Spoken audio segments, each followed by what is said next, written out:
èrò mi o ètò tó kọ́ ni lọ́gbọ́n o lámọ̀ èrò mi o ètò tó kọ́ ni lóye Omidan Ọláyínká ẹ máa kú iṣẹ́ ọpọlọ Aṣọ̀tẹ́mẹ̀ TV lórí YouTube láti lè rí wo. Ẹ káàbọ̀ sórí ètò èrò mi my thought orúkọ tèmi kò tí yí padà Omidan Ọláyínká Àjàní ọmọ Ẹ̀gbámọdé ṣàbí ọmọ gbòǹgbò àkàlà ọmọ eríjogun ọlá ọmọ òṣìlẹ̀kùn palẹ̀kùndé àrídìí ògo lójú ogun bàbá tiwa láròyìn ogun bàrà fágbẹ̀. Ẹ wò ó lórí ètò lónìí ẹ ti mọ̀ gẹ́gẹ́ bí ìṣe wa wípé àwọn ọ̀jọ̀gbọ́n olóye olórí pípé nípa ohun tó ṣẹlẹ̀ láwùjọ wa la máa ń gbé wá sí orí ètò.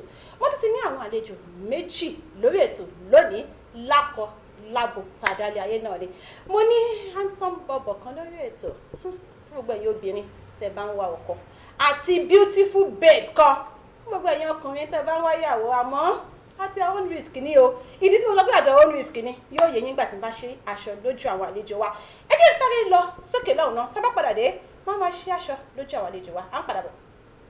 Aṣọ̀tẹ́mẹ̀ TV lórí YouTube. èrò mi má jẹ́ káyé mọ̀ kó lè ṣe wọ́n láǹfààní èrò mi má jẹ́ káyé mọ̀ kó lè ṣe wọ́n láǹfààní èrò mi lórí ìlú èrò mi lórí ilé èrò mi lórí ìgbé ayé ẹnì kankan má jẹ́ káyé gbọ́ èrò mi má jẹ́ káyé mọ̀ kó lè ṣe wọ́n láǹfààní. Wo èmi Lékan Glamour pẹ̀lú Omidan Ọláyínká lórí ètò tá a pè ní èrò mi ó dára gan o ẹ máa kọ́gbọ́n tó pọ̀ ńbẹ̀ gbogbo ẹ̀kọ́ nípa ilé ẹ̀kọ́ nípa àti ìrìn àjò nínú ìlú àti láwùjọ ó ṣe pàtàkì ẹ máa wò ó pẹ̀lú Omidan Ọláyínká èrò mi my thought. Omidan Ọláyínká ẹ máa kú iṣẹ́ ọpọlọ Aṣọ̀tẹ́mẹ̀ TV lórí YouTube láti lè rí wo. Ẹ káàbọ̀ padà sórí ètò gẹ́gẹ́ bí mo ti ṣe sọ lẹ́ẹ̀kan kó tó di pé a lọ fún ìsinmi ráńpẹ́ nígbà mo ní àwọn àlejò méjì kan lórí ètò yìí ẹ kú kalẹ̀ sá. Ẹ ṣeun olóòtú. Bá mi kí àwọn ará ilé. Ẹ kú ilé o gbogbo èèyàn ará ilé ṣàlàáfíà làbá yín orúkọ mi ni Ọba Adéolú Adénúgà ẹ farabalẹ̀ kẹ́ máa bá wa ká lọ. Ọba àlùbí tó wá jẹ́ èmi àti wọ́n sì ń bọ̀ ń bẹ́ torí mi mọ̀ pé wọn ò ṣáà lè jọba àlù Abẹ́òkúta torí mo mọ̀ bá wa. Omidan ẹ kọ́ mi kí àwọn ará ilé wa. Ẹ kú kalẹ̀ o ẹ̀yin aráalé orúkọ mi ni Kẹ́yẹ Quadri táwọn olólùfẹ́ mi mọ̀ sí Sinosure. Sinosure ẹ ti bẹ́yẹn mi náà máa ṣáà láti posh tí mo ti ń bá àwọn tó tiẹ̀ posh rìn nípa tèmi náà ni Omidan Ọláyínká tí gbogbo àwọn olólùfẹ́ mi mọ̀ sí. Omidan. Wọ́n ronú sí lọ́wọ́. Lórí nǹkan tá a fẹ́ gbéyàwó lórí ètò lónìí òun náà ni ọ̀rọ̀ tó ti ṣe pé ó ti ń ṣe àwùjọ wa ní àkóbá ńlá kò dẹ̀ sí bá a ṣe máa dá wà tá à ní ní ẹni tá a máa fẹ̀yìntì láyé àtijọ́ a rí pé àwọn ìyá wa la sábà máa ń gbára lé ọmọ mi ní kinní kan ṣe mí bọ́ láyé ìsìn yìí ó dàbí pé àwọn ọ̀rẹ́ ti fẹ́ tèkì ààyè àwọn ìyá lọ́dọ̀ ọ̀pọ̀ àwa ọ̀dọ́ ìsìn yìí. Ìbéèrè mi àkọ́kọ́ ni pé báwo gan la ṣe lè lo ọ̀rẹ́ fún ara wa. Olóòtú ọ̀rọ̀ tí ẹ̀rọ amẹ́nubà yìí nǹkan tó ti ń da ìgboro tó ti ń da ìlú dáadáa ní ọ̀rọ̀ yìí because àwọn Yorùbá ní gbogbo aláǹgbá ló danú délẹ̀. Àmọ́ eléyìí tí inú rẹ̀ ọ́. Ẹ ṣeun so àti yan ọ̀rẹ́ ó gba kéèyàn take time kó study dáadáa kò ń ṣe nǹkan tí mo kàn máa wò pé ẹni yìí bá mi sọ̀rọ̀ ọ̀rẹ́ mi ni eléyìí wà ní kíláàsì mi ọ̀rẹ́ mi ni eléyìí fine ọ̀rẹ́ mi ni torí pé a jọ pàdé nínú plane ọ̀rẹ́ mi ni kò kí n ṣe bọ́n ṣe ń yan ọ̀rẹ́ nìyẹn steps wà àwọn nǹkan kan wà téèyàn láti look out fún kó tó yan ọ̀rẹ́ àwọn nǹkan kan wà téèyàn máa wò dáadáa àwọn nǹkan téèyàn máa wò wàá kọ́kọ́ wò pé ẹni yìí ṣé ọ̀rọ̀ wa jọ yéra wa ṣé ìmọ̀ wa our goals or our thoughts are they the same. Bá a ṣe jọ ń ronú. ṣe yes kò necessary kó jẹ́ pé bákan náà la ṣe gbọ́dọ̀ ronú but a gbọ́dọ̀ ní goal ẹni tí ò bá ní goal Kí ló ní papọ̀ mọ́ra wọn? yes ẹni tí ò bá ní goal tí ò ní ibi tó ń lọ tí ò ní purpose ó máa delay àfojúsùn kan nìyẹn. bẹ́ẹ̀ ni tí ó máa delay ẹni tó plan láti achieve nǹkan báyìí. From research a rí i pé àwọn kan àní àwọn òyìnbó Kluveg ọmọ Denmark ni ó ní pé a friend is someone who will listen to your mistakes and kò ní fi mistake yẹn kò ní fi bẹ́ẹ̀ kò ní sọ exactly kò ní sọ wípé ìwọ wo bẹ́ẹ̀ náà ló ṣe lánàá bẹ́ẹ̀ ṣe fẹ́ fílẹ̀ bó ṣe máa ń ṣe nìyẹn. ìbọn ọ̀rẹ́ mi ni mo mọ̀. ọ̀rẹ́ ẹni tó lè pè lọ́rẹ̀ẹ́ kòríkòsùn torí nǹkan tá à ń sọ nìyẹn. bẹ́ẹ̀ ni ọ̀rẹ́ kòríkòsùn tó jẹ́ pé torí bá fọ́ mi tí nǹkan báyìí bá ṣe mí èmi ni mo lè fi gbogbo inú mi tán. To be sincere with ourselves kò sí irú àwọn ọ̀rẹ́ yẹn mọ́ ń sìn. kò sí mọ́. kì í má sọ pé kò sí mọ́ ó scarce. gbogbo ìgbà kan la máa ń fẹ́ràn ọ̀rẹ́ yẹn gan. ìgbà míì acquaintance náà táwọn ìbò máa ń pè ní acquaintance àwọn ọ̀rẹ́ tẹ́ pé ọ̀rẹ́ mi ó ṣì wà èèyàn sì ní ìdúró àwọn èèyàn bẹ́ẹ̀ yẹn. ṣùgbọ́n ọ̀rẹ́ kòríkòsùn kò nílò ẹ̀wọ̀n lásìkò táwa. a ṣì ní ìdẹ lásìkò táwa yìí but kò wọ́pọ̀ mọ́ kò dàbí ti tẹ́lẹ̀ mọ́ tẹ́pọ̀ ọ̀rẹ́ tí wọ́n lè dánú dé ọ̀rẹ́ tí wọ́n lè fẹ̀yìntì bọ̀ ó ṣì wà. ṣẹ́yìn lọ́rẹ́ kòríkòsùn. mo ní. báwo lẹ ṣe yan ọ̀rẹ́ yín gbàtẹ́ fẹ́ yan gẹ́gẹ́ lẹ́rẹ́ kòríkòsùn. nígbà tí mo rí pé nǹkan tí tó bá ń dùn ló máa ń dùn náà then mo máa ń rí pé anything tí máa fẹ́ ṣe ó máa encourage me even tí máa ti ṣe bóyá mo ṣe kinní yẹn bóyá mo fail níbẹ̀ ó máa tún sọ fún mi pé kí n tún lọ tún ṣe again pé kí n lọ ṣe dáadáa. That is a friend ọ̀rẹ́ tó máa sọ fún ọ̀rẹ́ tó jẹ́ pé ó máa fẹ́ gbéyàn dìde kan ṣe pé ó máa rí pé ẹ fẹ́ dìde ó máa wò pé kóun wá bọ̀ ṣe máa kú yín dáa pé ṣe bí mi ò ṣe kankan èmi ò ṣe rẹ̀ ọ̀rẹ́ tó ní sọ pé òkè torí òun wà ní front stage kémi náà kóun kí a jọ wà ní behind rárá ọ̀rẹ́ tó yẹ pé ó máa fẹ́ ní better tó yẹ pé at the end of the day máa fẹ́ mọ̀ kọ́ tẹ́ fi achieve every time yearly quarterly ẹ máa ti mọ̀ pé kí ẹ ti jọ ṣe kankan bí o ṣe ń ṣe fìdẹ òun succeed bó náà ṣe ń ṣe fìdẹ òun náà succeed. àjọ ń fi ọwọ́ wa wẹwọ́ papọ̀. bẹ́ẹ̀ni. ìyẹn bí a ṣe máa ń yan ọ̀rẹ́ fún ara wa báwo wà la ṣe wá fẹ́ mọ̀ bóyá ọ̀rẹ́ wa ó ṣe gbára lé àbí kò ṣe gbára lé. ìdí ni wípé wọ́n ní pé ẹ̀yẹ lè gbọ́ ní pé the only constant thing is change pé ọ̀rẹ́ kòríkòsùn mi lè ní ó lè padà di ọ̀tá mi lọ́la a ti mọ̀ pé lábẹ́ ọ̀rẹ́ kòríkòsùn àjọ gbọ́dọ̀ jẹ àjọ gbọ́dọ̀ mu àjọ gbọ́dọ̀ máa ṣe nǹkan papọ̀ gbogbo ohun tí àṣírí tá a bá ń pè ní àṣírí kọ̀kọ̀ tá a bá ti sọ pé èèyàn kan ti fi ṣe ọ̀rẹ́ kòríkòsùn ó gbọ́dọ̀ jẹ ní tó máa mọ̀ nípa ẹ̀ báwo wá la ṣe lè tọ́jú ọ̀rẹ́ wa dáadáa láti pé eléyìí ti wọ stage tí mo lè sọ gbogbo ìgbésí ayé mi fún. ọ̀rẹ́ tó jẹ́ pé ẹ ti bá kẹ́ tó bá débẹ̀ yẹn ẹ ti ní àwọn ọ̀rọ̀ kankan tẹ́ ti jọ sọ. tẹ máa rí pé kò ṣe kó lọ rojọ́ níbẹ̀ bóyá kì í ṣe example báwa mẹ́tẹ̀ẹ̀ta ṣe wà níbí báyìí sìn ẹ̀yin ti sọ nǹkan fún mi kó ṣe yín rí bọ̀dá yìí náà wá sọ fún mi pé àkíní náà ń ṣe mí kí wá ní ó ṣe omidan náà níjẹta in fact omidan wá sọ fún mi ó yẹ kẹ́ ti mọ̀ pé irú ọ̀rẹ́ yẹn ó yẹ kẹ́ sá fún ni kò kí ń ṣọ̀rẹ́ tó dáa.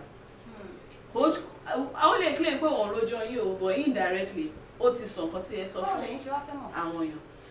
kò ń ṣejọ́ kan kó ṣe ìjọ́ tẹ bá pàdé ọ̀rẹ́ náà lè máa sọ gbogbo àṣírí yín fún ẹ ti máa jọ rìn jẹ́ ẹ ti máa bára yín dì ẹ ti máa bá ara yín rìn wọ́n lè máa sọ pé kò kí ń ṣe how long ni strength ọ̀rẹ́ pé kò ṣe pé torí bó ti jọ́rẹ́ mi fún 30 years mo lè súnlé mo lè gbẹ́kẹ̀lé mo lè ṣe anything fún kò kí ń ṣe strength kò ṣe length pẹ́sí ló ń determine strength of friendship but ẹ ti máa mọ̀ pé ọ̀rẹ́ yìí èèyàn dáadáa ni ọ̀rẹ́ tó yẹ pé ẹ mọ̀ pé ìgbà òṣèré ẹ lè pè pé ọ̀rẹ́ mi ò báyìí lágbájá ó máa wà ń bẹ̀ fún yín kò ṣe pé ó máa wá lọ rojọ́ yín pé ó máa wà nù crisis ẹ ti máa mọ̀ because ẹ̀yin náà ti máa bára yín sọ̀rọ̀ ó ti láwọn ọ̀rọ̀ tẹ́ ti máa bára yín sọ kó ṣẹjọ́ tí n bá pàdé ọ̀rẹ́ mi lónìí náà ni máa fi gbogbo ìgbésí ayé mi fún but ìwà ẹ̀ṣẹ̀ sí ẹ̀ sí yín sí ara yín sí ẹbí yín ẹ ti máa mọ̀ pé ó lè yí o ọ̀rẹ́ tó yẹ pé ẹ jẹ́ ń lọ fún tàwọn ọkùnrin ká tẹ̀ gbọ́ pé àwọn obìnrin wọ́n máa ń náà inú gbọ́rọ̀ sí. Mo sì ní ìbéèrè kan fún yín gẹ́gẹ́ bí obìnrin tó ní ò ní ìbéèrè lọ́wọ́ tàwọn ó ṣeé ṣe kán má mọ báwo obìnrin ti máa ń ṣe ìbáwò wa.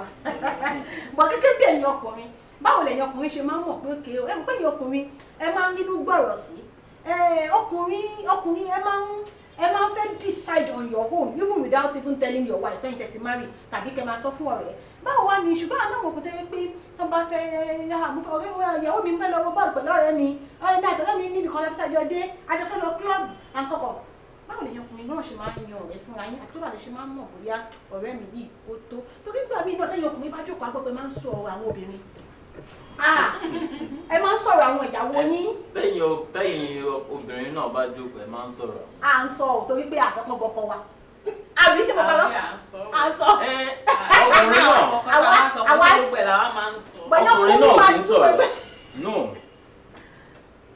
lẹ́mi àwọn ọkùnrin gan ló máa ń gossip jù láyé sí. lẹ́mi ok tọkùnrin bá tiẹ̀ tẹ́bá náà ọkùnrin ló ń gossip jù ok bọ́ àjogún ẹ̀ lọ́wọ́ àwọn obìnrin but of a truth àwa ọkùnrin we gist.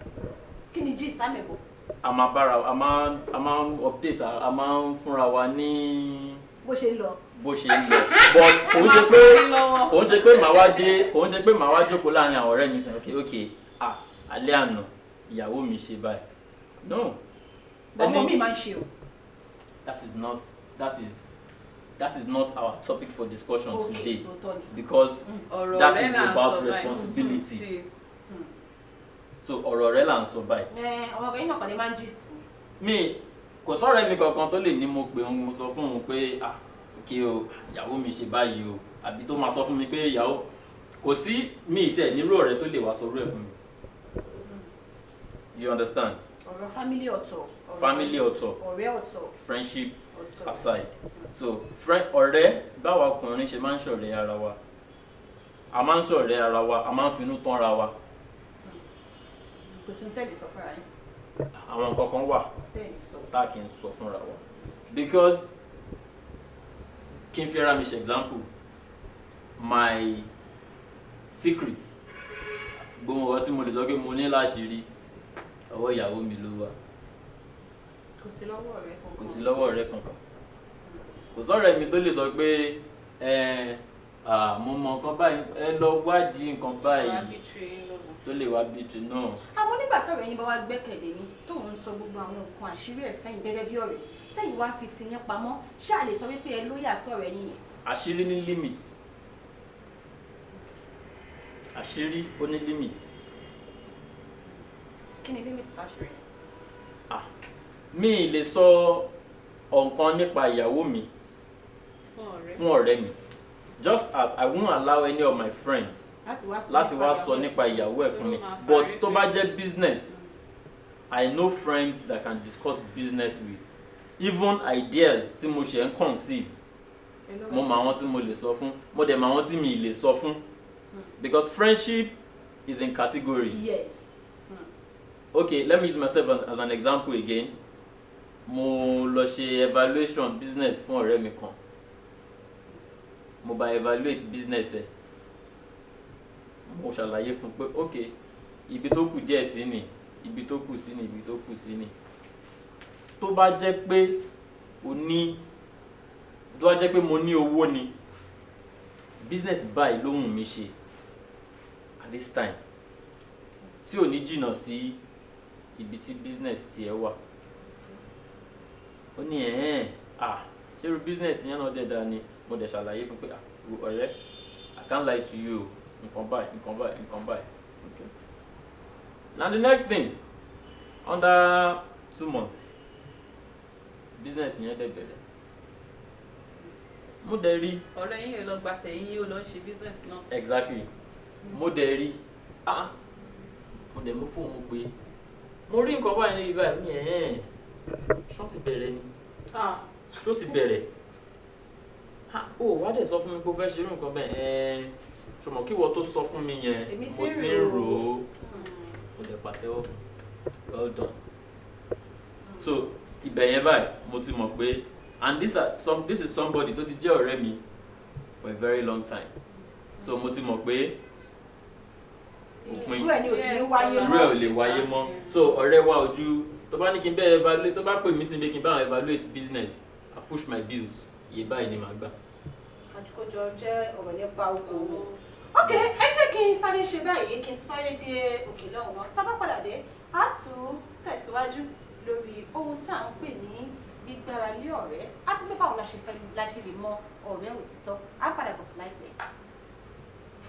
èrò mi látọwọ́ Omidan Ọláyínká ẹ máa bá wa ká lọ. Orúkọ tèmi ni Leah. This is èrò mi in brackets my thoughts from the beautiful, wonderful, amazing Omidan Ọláyínká. Don't touch that down. Omidan Ọláyínká ẹ máa kú iṣẹ́ ọpọlọ Entertainment TV lórí YouTube láti lè rí wo. ẹ kọ́ padà láti ibi ìsinmi ráńpẹ́ tá a lọ yẹn mo mọ̀ pé ẹ̀ ń gbádùn gbogbo àwọn ìjíròrò mi pẹ̀lú àwọn àlejò mi lórí ètò àmọ́ mo mọ̀ pé gbogbo apátápátá ni ọ̀rọ̀ yìí bá wí lọ́kùnrin lóbìnrin tó sì yẹ ká ṣe àtúnṣe lé lórí torí pé tá a bá ní ọ̀rẹ́ mi ni ọ̀rẹ́ mi ni ọ̀rẹ́ mi ni ohun tá a fẹ́ kí ọ̀rẹ́ ṣe fún wa káwa náà má ṣe fún ọ̀rẹ́ ohun tá a lè gbà kéèyàn ṣe fún wa ká má ṣe fẹ́ lómi wọ́n ní kó tó fi abẹ́rẹ́ gún ọmọlàkejì ẹ kọ́kọ́ fi gúnra ẹ wò náà ẹ jẹ́ kí wọ́n àṣọ́dọ̀ àwọn àlejò mi kí wọ́n ní ọ̀nà àbáyọ lórí àwọn obìnrin bá ṣe ń yàn rẹ̀ báyìí bá ṣe ń tara wa lẹ́sẹ̀ jẹra wa lẹ́sẹ̀ jàre bá ṣe ń ṣe èké ara wa lẹ́yìn sọ̀rọ̀ ara wa lẹ́yìn àti bẹ́ẹ̀ bẹ́ẹ̀ lọ tá a sì pe ara wa ní ọ̀rẹ́ kí ni ọ̀rọ̀ àmọ̀ tẹ́lẹ̀ fún àwọn obìnrin.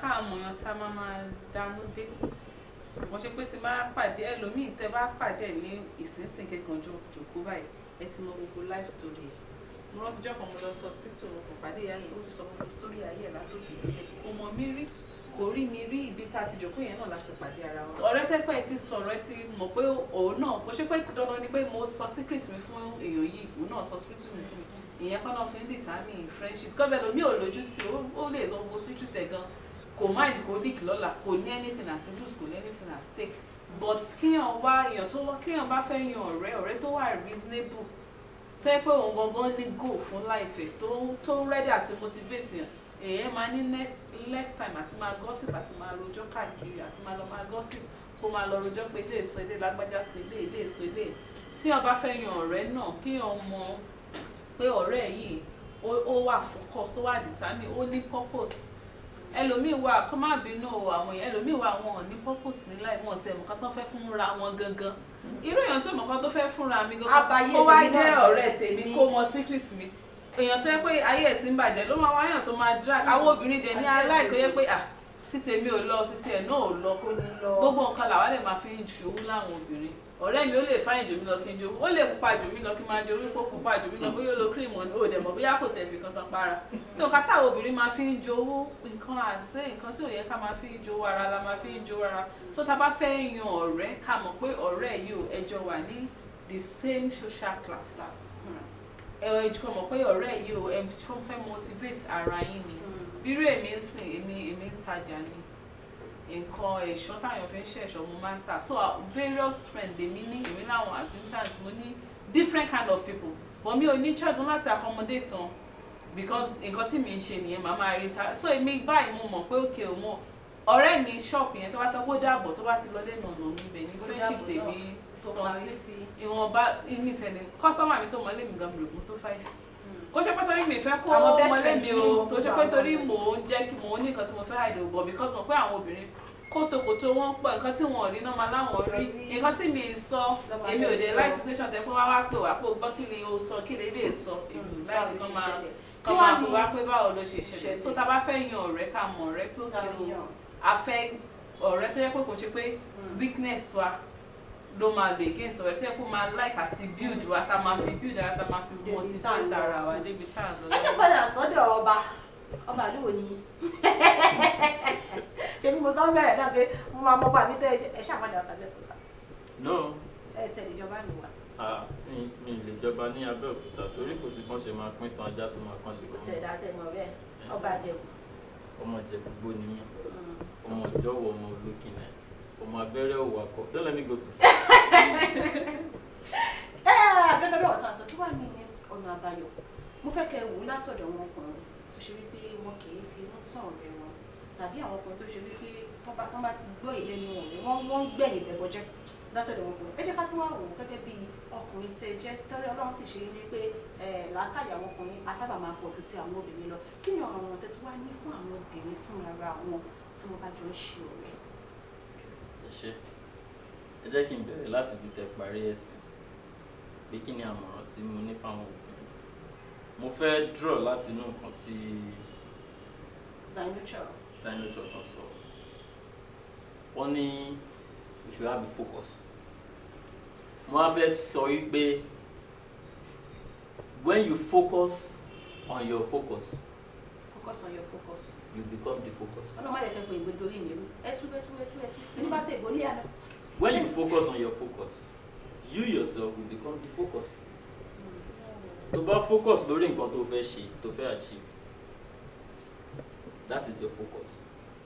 You want to achieve something. Okay, my aim is to achieve this thing, to lift this cup. Mo fẹ́ focus. Ẹ̀jọ̀ ṣé mo lè wá lórí focus ten sọ yẹn? Mo kàn fẹ́ fún yín ní example kan, academic example kan. Gbogbo àjọlọ university. Èmi sọ pé tèmi bá ti parí BSc mi ò ṣe masters. Èyí dẹ̀ fẹ́ di doctor. Ẹ wá máa ní dandan o. Kémi àti níjọ máa rìn kájọ máa lọ sí library ká lọ máa kàwé. Èmi ò ní kàwé because bóyá business lówó èmi kémi lọ focus èmi ò lè rí bẹ́ẹ̀ yẹn.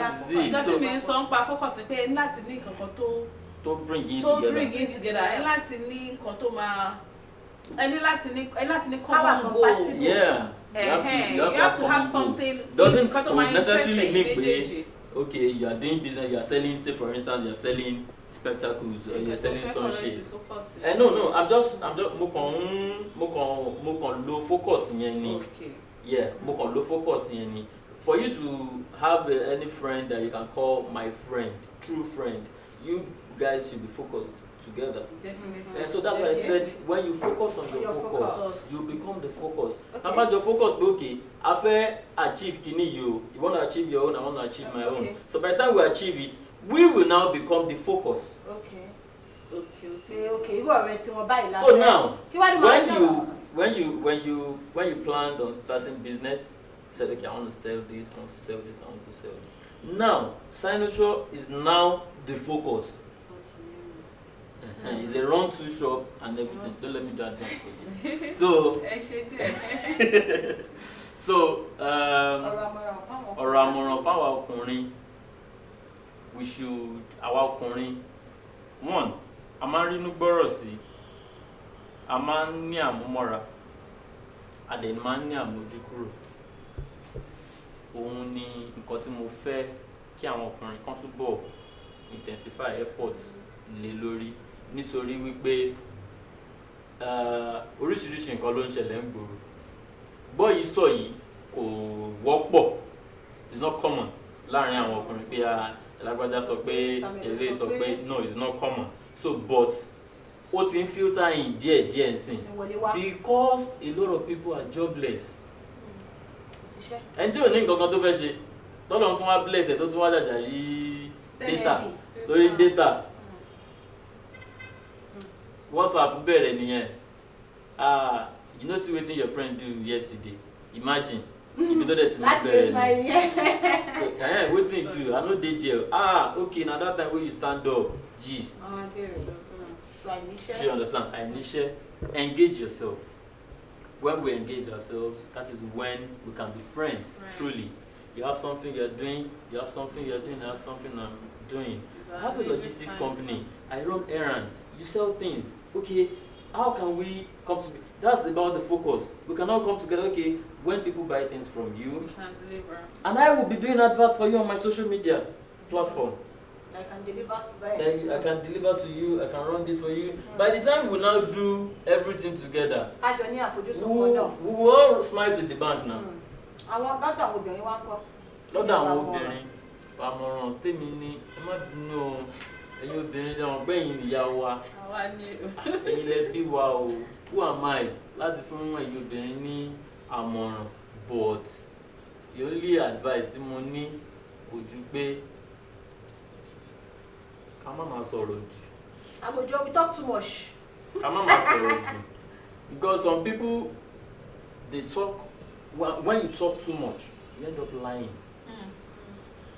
Because o ṣáà máa fẹ́ wá nǹkan kan láti sọ nǹkan tí ò ṣẹlẹ̀ o fẹ́ sọ yeah and you want everybody to feel like I know so thing mo mọ̀ nípa ẹ̀ exactly so we should if we reduce that I think we'll have a better society and when homes and family and everything is settled the state will be settled the country will be settled and we will run away from all these depression. This one commit suicide, this one do this one jumping. So we run away from this.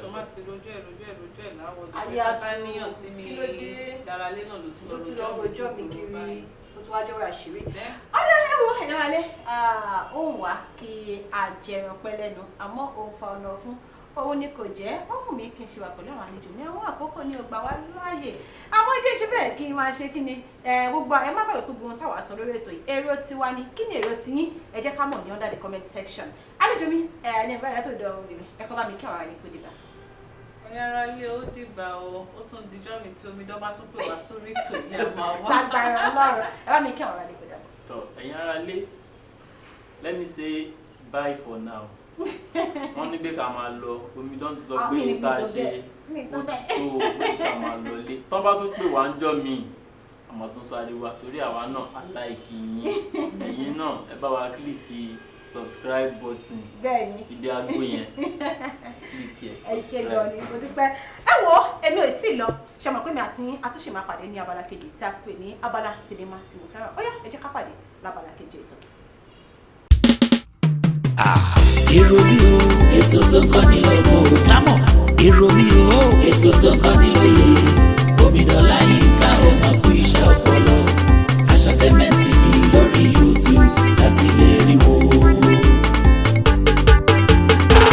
Èrò mi o ètò tó kọ́ ni lọ́gbọ̀n èrò mi o ètò tó kọ́ ni lóye Omidan Ọláyínká ẹ̀ máa kú iṣẹ́ ọpọlọ Asatainment TV lórí YouTube láti lè rí wo. Dáàdì ẹ pè mọ́mì ẹ pè dáàdì ẹ pa àwọn ọmọ kan wá wo èrò mi lórí ìlú èrò mi lórí ilé bá ṣe lè gbégbé ayé ìrọ̀rùn láàrin ara wa ọlọ́gbọ́n la tọ́kùn ọlọ́pọlọ làwọn àlejò tó fọ̀rọ̀ jọ nítorọ̀ ọ̀rọ̀ káyé lè dùn ún gbé log into YouTube Asatainment TV click on likes drop your comments my thoughts èrò mi lélẹ́yìí.